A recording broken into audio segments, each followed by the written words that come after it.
in the background, what they don't know is how much you're suffering That's because I right. saw it with my father, and my father was boom and bust.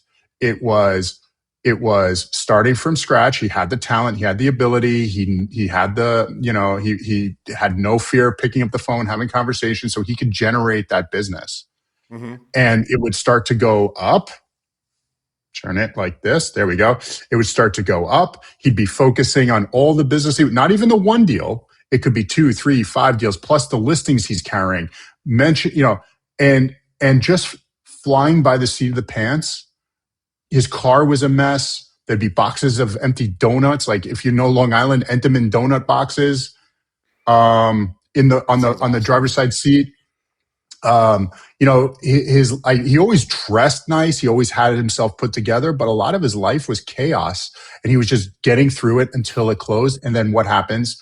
You get those checks, the accounts flush, and then you just say something to yourself like, "I need a break. I deserve this. Hmm. Hmm. I don't have the the pressure or stress that got me here in the first place, that caused me to take the actions to be successful." And then the cycle starts over again.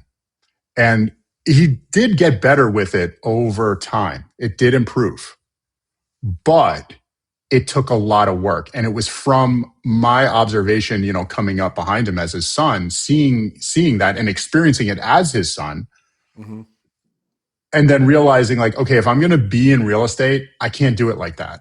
And Hmm. then taking on. So he was actually the first one that introduced the family to coaching as a concept, right? He started with Mike Ferry, and then eventually, I brought us forward to Tom Ferry, where you and I eventually met, Hmm. and then props to everybody that's helped us along the way. But that kind of started to change the mindset to understanding that there could be a way to move forward that is more based in business principle rather than flying by the seat of your pants.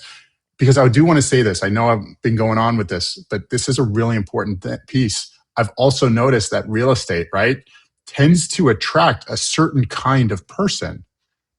Like maybe we're a little ADD, maybe not, but it might be, you might find yourself in a situation, but where we're not used to following a calendar. We're not used to, we didn't go to business school. We don't have MBAs necessarily, most of us. So we have to figure it out as we go. I think a lot.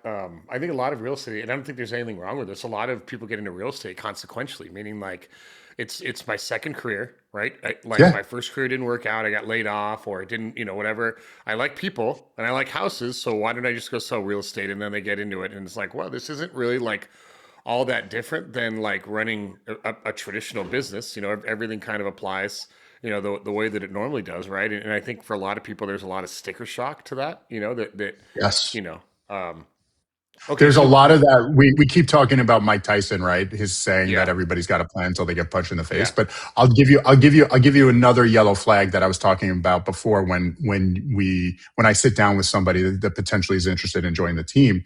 And when I hear language like, well, the reason I'm interested in real estate is because I can have control over my schedule, isn't meaning that funny? they don't want to be in an office environment. I get that. They don't want to check in, check out. I don't either. But what somebody doing 6 to 12 transactions a year can relate to is you're on almost all the time. Like there is no real work-life balance. The way I explain it to the agents on the team is you've chosen a lifestyle. You love it. It can be stressful at times. You may question your own sanity as to why you decided to get into this, but you also can't imagine yourself doing anything different. So it's just, and here's the key. It can get better. And that's what I want to share today, because yes, you can experience this, and you can actually have, believe it or not, as I saw with my own eyes, you can have a fruitful, successful relationship, Yeah, career, sure. and make really decent money. But if you want that combined with, like, most of us want to continue to grow with ourselves and get better and figure out what that next step in our growth is to get beyond the plateau.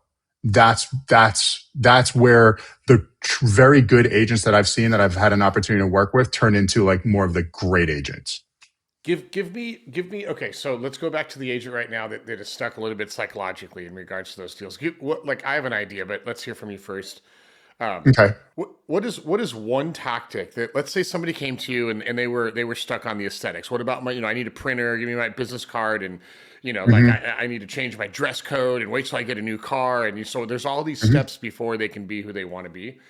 Give me one. It could be a daily action item. It could be anything. But give me one thing that if somebody was watching this right now who was kind of stuck in that mode, look, it's easy to say. I'll inject this really quick.